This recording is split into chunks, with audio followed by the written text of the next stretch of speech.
Sundo, I can handle losing, especially to the Nuggets. I really did think that we could beat the Clippers, but I do fully understand losing to the Nuggets. I can even handle losing half or more than half of the games this season. That's not the issue. The issue now with the Suns being 1-2 is that this newly aligned Suns roster, using air quotes, it's supposed to do one thing. They have one job. Play hard defensively or play with consistent high effort. Neither of those two things are happening. In fact, through the first 3 games, I think we might have seen one half of that, the second half versus the Kings. My biggest issue, and I'm kind of boiling over about this right now, is that I feel like this team is playing the exact same brand of completely lost defense.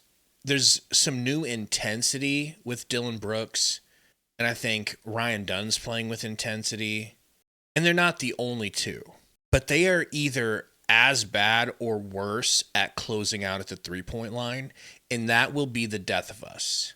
I'm seeing the exact same level of defense, at least on the 3-point line, that I saw when the last 2 teams gave up on Frank and Bud. I'm noticing 2 problems with the team right now, and one of the problems we are very, very familiar with, as we have been complaining about this team for the past 3 seasons now, that turnovers have been plaguing this team, whether it was Devin Booker or Kevin Durant or Bradley Beal. Turnovers were just a big pain for this team. Let me just put it that way. And that seems to be happening all over again. Devin Booker this past game had 8 turnovers. I can't remember how many turnovers he had the night before, but he led the team once again. And so that will lead to baskets on the other end, obviously. The other issue that I'm seeing is Gabe, and I'm kind of with you on this. I don't think it's because of lack of effort. I think it's because of too much effort. There was times in this game where what it came down to was Joker had the ball where he normally has the ball, free throw line, paint, whatever. Nick Richards also was on him, and you would see one of the wings overcommit to help on Joker. And yes, I know it's Joker, and Joker is Joker, and he's gonna do Joker things. But you need to trust your bigs, who, by the way, we went and sought these bigs for this reason, to have length to guard other players like Joker. We got Mark Will for that reason. We have Nick Richards for that reason. They believe in Kamen Malawach for that reason. And of course they're playing Oso because they believe in him also. So it's like, you need to learn to trust your teammate to do their job, and you don't need to overcommit and collapse in the paint, because then it leaves dudes wide open. It was leaving the Cam Johnsons wide open, the Aaron Gordons, Bronze, etc.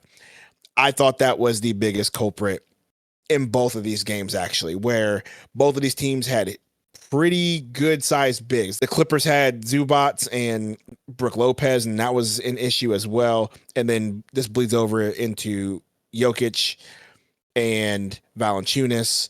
It's just, they got to be able to really trust our bigs. And it just seems like our wings are just collapsing and not doing it. I think that can be coached. That can be coached, and that can be a point of emphasis and coached out of them. It's now, will the players do it and will they respond? Who knows?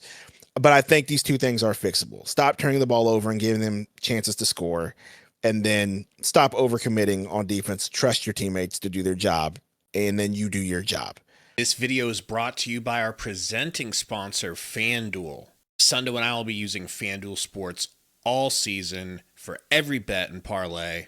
And so should you. Sign up today and start winning money on the Suns. That's interesting. I don't hate it at all. I think that's probably a good part of the problem. I do feel like this whole, we're trying to win now, we're trying to stay competitive and scrap and surprise everyone by not being a bottom feeder, I feel like that's going to get in the way of being able to hold players accountable, specifically, obviously, the vets that are not closing out, the guys who are getting to play over the youngsters. If they don't feel like there's any threat to them losing minutes, what can you really hold over their head? If they don't think that there's any way they're coming out because the young guys aren't ready. If I'm Jordan Ott, during one of these timeouts, I'm telling these guys, hey, you're out because you're not closing out on the 3-point line, and you're helping the other team snowball into an avalanche of us not being able to come back. I'm just seeing open threes specifically being the reason why we get down so much. And it's like, oh, can we do a comeback? Can we pull off a comeback? The direct contribution is these wide open, I mean egregiously wide open threes. I just feel like if you can't stop that, if you can't threaten these guys with their minutes, you can't stop it. There's nothing else that they will listen to. I'm assuming you're talking about, and what I've saw is the same culprits from last year on the team doing the same thing, which is the Grayson Allens, the Devin Bookers, the Royce O'Neals, where they're sort of not hustling to close out. They're sort of just jogging to the closeout, maybe casually putting their hands up. I can't think of one player on this team that's not guilty of leaving people wide open for threes consistently, including Dylan Brooks and maybe Ryan Dunn. I'd have to go back and look. I think Ryan Dunn was the only one that was consistently playing defense and closing out, and it shows in the plus minus territory of the stats this past game. He was the only one who was a zero, and it shows for that reason. So you can't really put this on Ryan Dunn. Now, everybody else was a negative, including Royce O'Neal, who was the biggest negative of the entire game against the Nuggets. And I mean, that stood out to me. In 28 minutes, he was like, what, minus 20 something. So that's not good for a veteran like that who we got and who we claim is a defensive presence. Well, it doesn't really seem like it with those numbers. And let's be real, he's been in minus the entire season if you look at it. So yeah, there's something to what you're saying.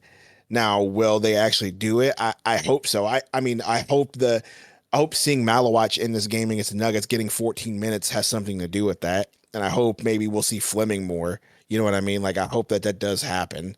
At the end of the day, there's not really a whole lot of quote unquote young guys you can threaten these veterans with, though. It's really just maybe Colin Gillespie plays a little bit more. Maybe Jordan Goodwin plays a little bit more.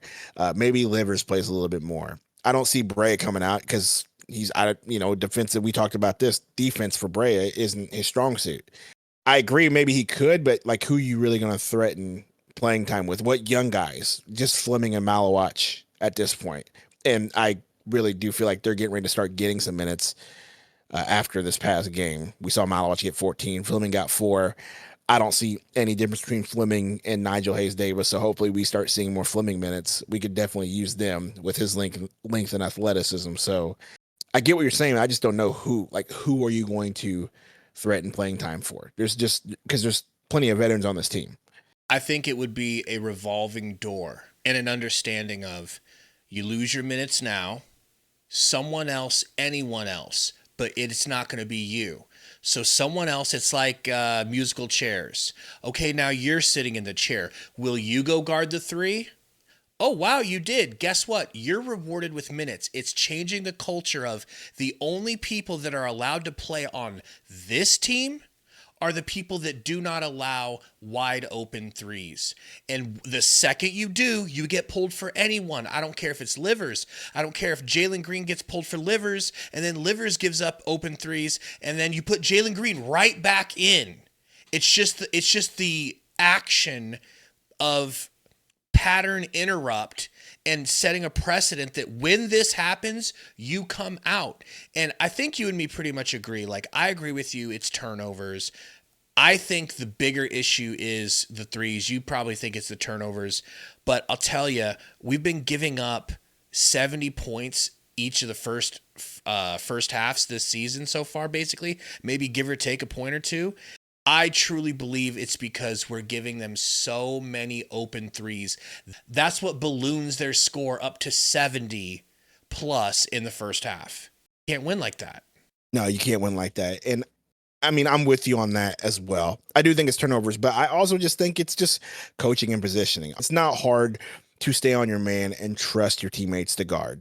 It's really not. Now, I think trust will come in time if they continue to work together and they get the right rotations right. But again, I'm going to keep bringing that up. You don't need to collapse in the paint when you have big men that specifically are on this team to be an anchor in the paint. You need to trust those guys and you need to stick to the wing. It's really that simple. Like, this is like basketball 101. Stick to your man. Don't collapse in the paint. Leave somebody open. And they're just collapsing. Honestly, that's really what's happening the majority of the time when they're out of position. Now, being lazy and lollygagging to the spot, on a fast break, or maybe because they just don't want to get out there, that's different. But the majority and the biggest problem I'm seeing, honestly, is the inside out game, at least this past game where Joker Valanciunas had it in the paint. We collapsed in, ball goes out, boom, wide open three.